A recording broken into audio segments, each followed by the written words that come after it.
ஒரே மாதிரி சாப்பிட்டு போர் அடிச்சிருச்சு. அதுக்காண்டி கொஞ்சம் ஸ்பெஷலாக ஏதாவது செய்யலாமேன்னு யூடியூப் பார்த்தப்ப இந்த ஒரு ரெசிபி என் கண்ணில் பட்டுச்சு.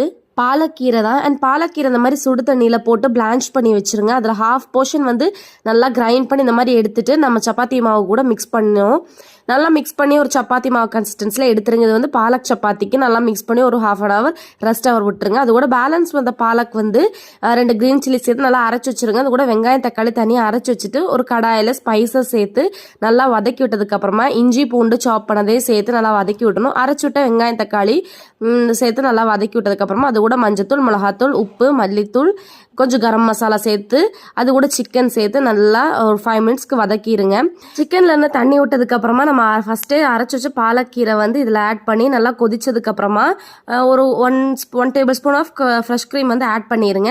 அண்ட் சைடில் சப்பாத்தியும் போட்டு வச்சுருங்க. இதோட ரெண்டோட காம்போ வந்து அல்டிமேட்டாக இருக்கும். மறக்காம நீங்களும் ட்ரை பண்ணி பாருங்க.